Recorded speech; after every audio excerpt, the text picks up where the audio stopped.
ভাবলাম কিছু করবো না, কিন্তু মনে হলো আপনাদের জন্য একটা ভ্লগ বানাই, তাই চলে আসলাম আজকে আমাদের পাড়ায় কিছু ভ্লগ বানাতে।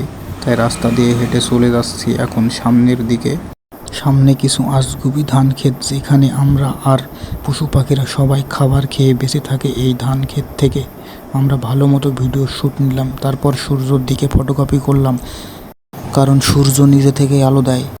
তারপর দুই ছাপড়ি একটু টিকটক স্টাইল করার জন্য টিকটকের পোজ নিলাম আর এলিয়েনের মতো সামনে হাঁটতে থাকলাম। আমাদের সামনেই রয়েছে ধলার সেই রোমাঞ্চকর মঞ্চ পাড়ার এক বিশাল ফিল্ড, যেখানে আমরা প্রায় আসি আর ফুটবল খেলা উপভোগ করি, যেটা এলিয়েনদের মতো সবাই বসে বসে এখানে সবাই দেখছে। আজকে ফুচকাওয়ালা আসেনি, ছেলেটা অনেক কিউট, যদি কারোর লাগে আমরা ডেলিভারি করে দেবো বলবেন।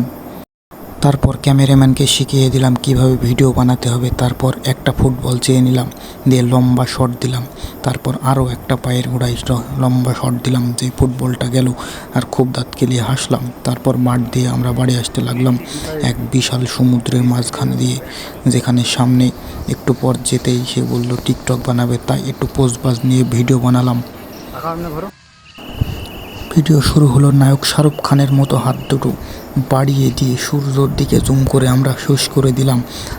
ভিডিও শেষ করে আবারও শুরু করলাম। তার নাকি ভিডিও পছন্দ হয়নি, তাই আবার ভিডিও বানাতে শুরু করলাম। একটু হাঁটাহাঁটি চলছে মেঘের ওপরে, হেঁটে গিয়ে আবার পোজ নিয়ে চুলে হাত দিতে বললাম। তারপর ভিডিও শেষ করে চলে আসলাম বাড়ি। এলাকায় দেখি ছেলেপিলে আসে, ছেলেপিলেগুলো কোথাও যায় না, খুব ভালো ছেলে, শুধু মিট মিট করে হাসে। এই পাড়াটা হচ্ছে ডুবরি পাড়া, খুব ভয়ঙ্কর একটা পাড়া। সাবস্ক্রাইব করে দাও।